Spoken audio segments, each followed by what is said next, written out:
Chaudhary and welcome to my YouTube channel short tricks learning. Friends, मैं आज आपके लिए न्यू चैप्टर लेकर आई हूँ जिसका नाम है प्रॉफिट एंड लॉस। इस वीडियो में मैं आपको बहुत ही बेसिक चीज़ें समझाने वाली हूँ और बहुत ही इंपॉर्टेंट क्वेश्चंस मैंने इसमें सेलेक्ट किए हैं। आपको मेरा ये वीडियो स्टार्टिंग टू एंड पूरा देखना है और अगर आपको पसंद आए तो प्लीज़ लाइक शेयर ज़रूर कीजिए। अगर आप चाहते हैं मेरे वीडियोज़ के नोटिफिकेशन आप तक आए तो दोस्तों मेरे इस चैनल को सब्सक्राइब कीजिए और इस बेल आइकन को प्रेस करना मत भूलिए। आप इस बेल आइकन को प्रेस करेंगे तभी मेरे वीडियोस के नोटिफिकेशंस आप तक आ पाएंगे। चलिए तो दोस्तों स्टार्ट कर लेते हैं। स्टार्ट करने से पहले मैं आपको ये बता देती हूँ कि इसकी बेसिक चीज़ें, बेसिक टर्म्स हमारी इस वीडियो में है जो प्रॉफिट एंड लॉस के चैप्टर में आती हैं। वो कौन कौन सी टर्म्स हैं उनको समझना बहुत ही इंपॉर्टेंट है। तो दोस्तों, प्रॉफिट और लॉस क्या होता है? प्रॉफिट होता है लाभ और लॉस होता है हानि। लाभ हानि वाले क्वेश्चन है। तो दोस्तों इसमें फर्स्ट टर्म है वो होती है क्रय मूल्य। क्रय मूल्य मीन्स कॉस्ट प्राइस, यानी कि कितने में चीज़ को खरीदा गया है, कितने पैसे में खरीदा गया है चीज़ को। विक्रय मूल्य होता है selling price. Selling price means हमने ये चीज़ें कोई भी चीज़ कितने में बेची है, वो उसका सेलिंग प्राइस होता है। लाभ, लाभ को बोलते हैं प्रॉफिट, यानी कि कितना फ़ायदा हुआ है। नेक्स्ट टर्म हमारी है हानि। हानि मीन्स लॉस, कि हमें कितना नुकसान हुआ है। तो एक चीज़ और होती है जो होती है अंकित मूल्य। अंकित होता है हमारा मार्क प्राइस, यानी कि जो प्रिंट रेट होता है, मार्क प्राइस को बोलते हैं अंकित मूल्य। ठीक है। और नेक्स्ट चीज़ है हमारी शुद्ध क्रय मूल्य। शुद्ध क्रय मूल्य means net cost price. Net cost price मैं आपको ये टर्म समझाने वाली हूँ। मान लिया एक साइकिल हमने 5000 में खरीदी है। ठीक है। 500 उसमें हमने 500 हमने उसकी बास्केट में लगा दिए। ठीक है। अलग से ये हमने उसमें ऐड ऑन किया है। हमने फिर 200 की मान लिया हमने एक कैरियर खरीद लिया है, तो वो भी उसके अंदर ऐड हो जाएगा। तो टोटल जब भी हम एडिशन करेंगे तो क्या क्या ऐड हो जाएगा उसमें, ये दोनों, उसकी बास्केट और जो भी उसकी कैरियर है, दोनों के प्राइस उसमें ऐड हो जाएंगे। तो टोटल प्राइस कितना हो जाएगा अब साइकिल का? अब हो जाएगा 5700। 5700 उसका शुद्ध क्रय मूल्य, यानी कि नेट कॉस्ट प्राइस हो जाएगा। तो दोस्तों आपको नेट कॉस्ट प्राइस समझ में आ गया होगा। तो अब नेक्स्ट टर्म जो होती है वो होती है बट्टा छूट, यानी कि डिस्काउंट, यानी कि हमें कितनी उस चीज़ पे डिस्काउंट मिल रहा है। तो ये चीज़, ये टर्म्स थी बेसिक चीज़ें हमारी इस प्रॉफिट एंड लॉस वाले चैप्टर में, जो कॉमन चीज़ है, बहुत ही इंपॉर्टेंट चीज़ें हैं। हमारे दो फॉर्मूले भी मैं आपको बताने वाली हूँ। अगर हमें निकालना है प्रॉफिट परसेंटेज, यानी कि हमें प्रॉफिट तो पता है कि कितने रुपीज़ में है, लेकिन उसकी परसेंटेज क्या है ये निकालने के लिए हमें करना क्या है? तो उसके लिए हमें प्रॉफिट, जितने रुपीज़ का प्रॉफिट है उसको ऊपर रखेंगे, कॉस्ट प्राइस यानी कि जितने में चीज़ खरीदी है वो हम नीचे रखेंगे, मल्टीप्लाई बाय 100 करेंगे क्योंकि हमें परसेंटेज निकालना है। तो profit percentage is equal to profit upon cost price into 100। ठीक है। सेम इसी तरीके से हम लॉस निकाल सकते हैं, लॉस परसेंटेज। तो लॉस परसेंटेज निकालने के लिए क्या करना होता है? हमें जो भी जितने भी अमाउंट का लॉस होता है वो हमें ऊपर रखना होता है और नीचे कॉस्ट प्राइस, जितने में हमने चीज़ खरीदी है, क्रय मूल्य यानी कि उसका, वो हम नीचे रखेंगे, इंटू 100 करेंगे क्योंकि हमें परसेंटेज निकालनी है। तो दोस्तों ये दो फॉर्मूले लगने हैं हमारे मेनली। तो profit percentage is equal to profit upon CP into 100 और loss percentage is equal to loss upon CP into 100। तो दोस्तों इसमें एक चीज़ कॉमन है, सीपी। सीपी क्या है? कॉस्ट प्राइस, यानी कि जो भी हमें प्रॉफिट परसेंटेज या लॉस परसेंटेज निकालनी है वो डायरेक्टली हमारी सीपी पर, यानी कि कॉस्ट प्राइस पर डिपेंड करती है। तो दोस्तों ये चीज़ें, ये टर्म्स आपको क्लियर हो गई होगी। चलिए तो हम नेक्स्ट क्वेश्चन, फर्स्ट क्वेश्चन हमारा है, बहुत ही ईजी क्वेश्चन है, वो मैं आपको समझा देती हूँ। 30% और 20% क्रमिक बट्टे के समतुल्य या एकल बट्टा ज्ञात कीजिए। बट्टा मीन्स डिस्काउंट, यानी कि एक चीज़ पर एक बार 30% डिस्काउंट मिल गया, एक बार 20% डिस्काउंट मिल गया। तो ये उस चीज़ का, यानी कि उसके किस पर्टिकुलर डिस्काउंट के इक्विवेलेंट वो डिस्काउंट हमें निकालना है कि कितने परसेंट टोटल डिस्काउंट मिला है 30 और 20% डिस्काउंट देने के बाद। तो दोस्तों ले लेते हैं, मान लिया 100 रुपीज़ की कोई चीज़ है। ठीक है। 100 रुपीज़ की चीज़ पर 30% डिस्काउंट देता है फर्स्ट टाइम में। तो ये 30% जो डिस्काउंट है वो 100 में से 30% 30 के इक्वल ही होता है। तो 100 में से 30 को माइनस करेंगे तो आ गया 70, यानी कि 30% डिस्काउंट के बाद वो चीज़ हमें पड़ी है 70 रुपीज़ की। ठीक है दोस्तों, तो ये 30% तो हमारा सॉल्व हो गया है, लेकिन ये नेक्स्ट 20% डिस्काउंट है, वो डिस्काउंट कैसे मिलता है, किस अमाउंट पर मिलता है। तो ये डिस्काउंट हमें इस अगेन ये 20% हमें इस 100% पर कभी नहीं मिलेगा। ये जो डिस्काउंट मिलेगा हमें मिलेगा 70% पर, जो कि 30% डिस्काउंट देने के बाद जो अमाउंट हमें मिलता है ये उस अमाउंट पर ये 20% डिस्काउंट मिलेगा। तो 70% का 20% कितने इक्वल होता है, तो 70% का 20%। मैं आपको परसेंटेज वाले क्वेश्चंस ऑलरेडी पहले करा चुकी हूँ, मेरी और भी वीडियोस मैंने अपलोड की हुई है, फिर भी मैं आपको बता देती हूँ कि 70 का 20% किस तरीके से निकालने। तो 70 इंटू 20 डिवाइडेड बाय 100, क्योंकि हमें परसेंटेज निकालनी है 100 की, और इसकी ये दोनों जीरो कट हो गई, तो कितना बच गया 7 2 जा 14, यानी कि 7 दूनी 14, यानी कि जो भी परसेंटेज का मिला है हमें 14% डिस्काउंट बैठा है। 14% हमारा 70 का 20% होता है 14%। तो दोस्तों हमें पता चल गया है कि जो 20% है वो 14% के इक्विवेलेंट है 70 का। ठीक है, और ये 100% पे ये 30% डिस्काउंट दे रखा है। तो टोटल यानी कि समतुल्य यानी कि एकल बट्टा, जो भी इसके एकल बट्टे यानी कि जो भी डिस्काउंट हुआ है वो टोटल डिस्काउंट कितना हुआ 30%। तो ये हुआ हमारा, प्लस 14% ये हुआ जो 20% डिस्काउंट 14 के इक्विवेलेंट आया है। तो आफ्टर सेकेंड डिस्काउंट वो हम दोनों को प्लस कर देंगे, यानी कि 30 + 14 इज इक्वल टू 44%। तो समतुल्य यानी कि इक्विवेलेंट जितना भी हमारा डिस्काउंट आया है वो 44% आया। तो दोस्तों आपको ये क्वेश्चन समझ आ गया होगा, कितना इजी क्वेश्चन था। एग्जाम में इस तरीके के क्वेश्चन पूछे जाते हैं और आप इसको हार्डली 9 to 10 सेकेंड में इसको सॉल्व कर सकते हैं और काफ़ी टाइम बचा सकते हैं। इसी टाइप का एक और क्वेश्चन ले लेते हैं। ये हमारे इसमें 3 टर्म्स है, उसमें हमारी 2 टर्म्स का हमें निकालना था। इसमें 3 डिस्काउंट है। 3 डिस्काउंट यानी कि एक बार हमें 40 का डिस्काउंट मिला है, एक बार हमें 20 का मिला है, एक बार हमें 10% का डिस्काउंट मिला है। तो दोस्तों अब 3 डिस्काउंट्स मिलते हैं, तो हमें निकालना है कि किस तरीके से डिस्काउंट निकालते हैं।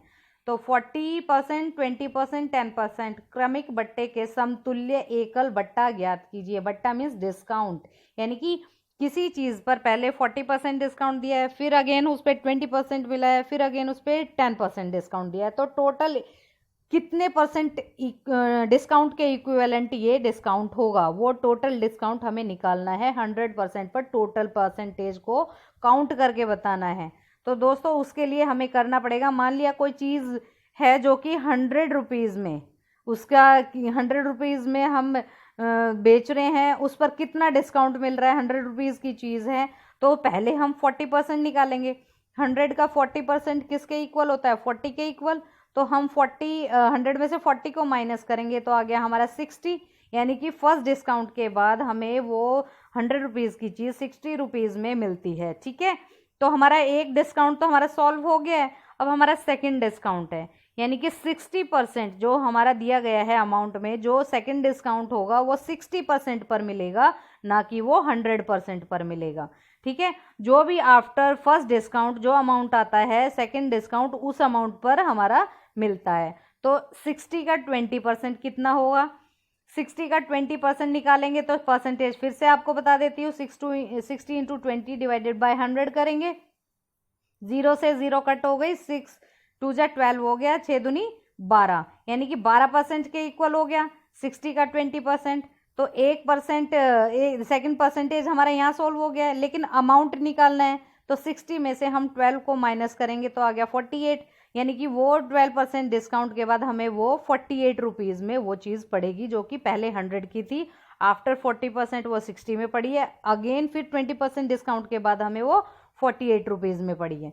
तो ठीक है, तो 48 रुपीज़ में हमें वो अमाउंट, इतना अमाउंट देना पड़ेगा आफ्टर 2 डिस्काउंट्स। लेकिन अगर हमें थर्ड डिस्काउंट भी हमें निकालना है तो उसके लिए क्या करना पड़ेगा, 48 का 10% निकालना पड़ेगा, यानी कि जो थर्ड डिस्काउंट होगा वो हमारा डिस्काउंटेड अमाउंट पे होगा, यानी कि ना तो वो 100 पे निकालेंगे ना वो 60 पे निकालेंगे।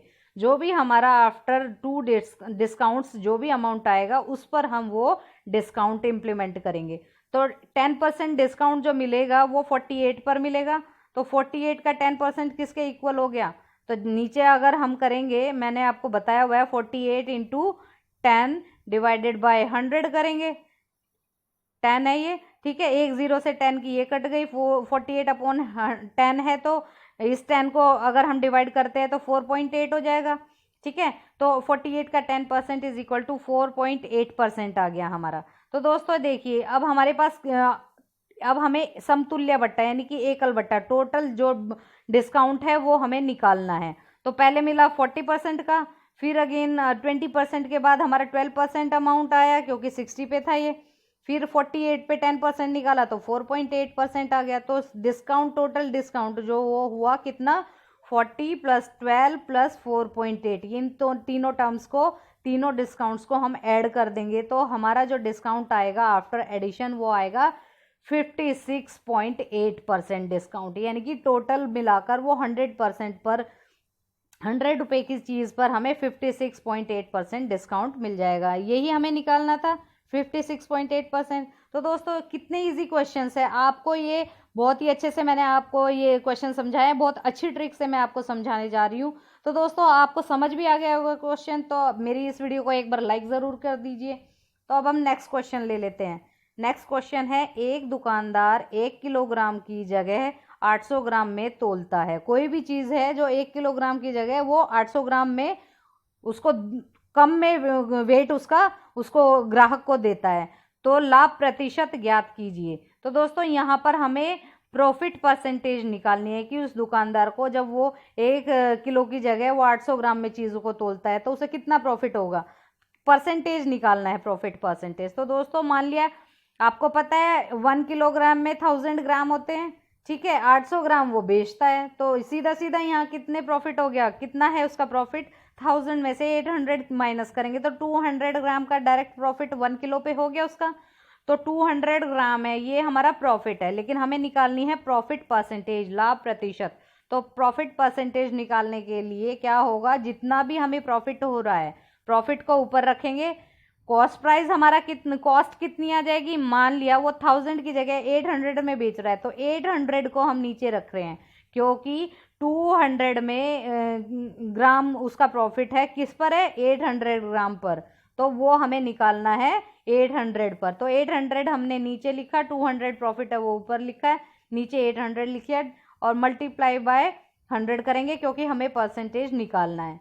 तो दोस्तों इसको सॉल्व कर लेते हैं, 2 0 से 2 0 कट गई, 2 एकम 2, 2 चौक 8, 4 एकम 4, 4 दूनी 8, 4 पंजे 20, यानी कि 25% आया। तो प्रॉफिट परसेंटेज जब वो 1 किलोग्राम की जगह 800 ग्राम तोलता है तो उसे डायरेक्ट सीधे सीधे 25% का प्रॉफिट हो रहा है। तो दोस्तों कितना इजी क्वेश्चन था, आपको क्वेश्चन था ये समझ में आ गया होगा। नेक्स्ट क्वेश्चन ले लेते हैं। नेक्स्ट क्वेश्चन क्या है, किसी वस्तु को 10% हानि पर बेचा, यदि इसे 20% लाभ पर बेचा जाता तो 180 रुपीज़ अधिक मिलते, वस्तु का क्रय मूल्य कितना है। तो दोस्तों इसमें दो चीज़ें दी गई हैं, 2% दिए गए हैं। तो दोस्तों इसके लिए करना क्या है, जहाँ पर बेचने की बात हो, एक बार यहाँ बेचा और एक बार ये बेचा है, यानी कि 2 टाइम्स उस चीज़ को बेचा जा रहा है, तो इस केस में हमें 2 टाइम्स भी उसका परसेंटेज निकालना होगा। यानी कि जो हमें दे रखा है 100 रुपीज़ की चीज़ है, मान लिया वो हमने 10% लॉस पर बेची, तो 10% लॉस पर बिकी, 100 में से 10 माइनस करेंगे तो 90% रेट पर बिकी है वो चीज़। और यदि उसे 20% लाभ पर बेचा जाता है तो कितना उसे प्रॉफिट होता, तो 100 का 20% किसके इक्वल होता है, 100 में प्लस 20% ऐड कर देंगे, यानी कि 120% पर वो चीज़ बिक रही है।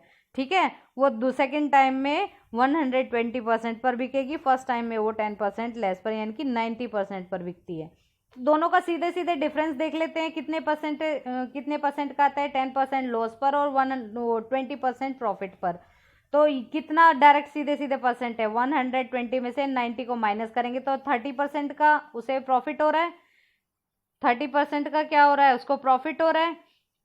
तो प्रॉफिट वो कितने के इक्वल है, 20% लाभ पर बेचता तो ये 120 रुपये उसे ज़्यादा मिलते, यानी कि जो 30% है, 30% इज इक्वल टू 180 के इक्वल है, क्योंकि उसे 180 रुपीज़ ज़्यादा मिलते हैं, इसलिए हम 30% को किसके इक्वल रखेंगे, 180 के इक्वल। ठीक है, 1% कितना हो जाएगा, 180/30 हो जाएगा। 0 से 0 को कट कर दिया, 3 एकम 3, 3 छीक 18, तो कितने 1% 6% के इक्वल आ गया।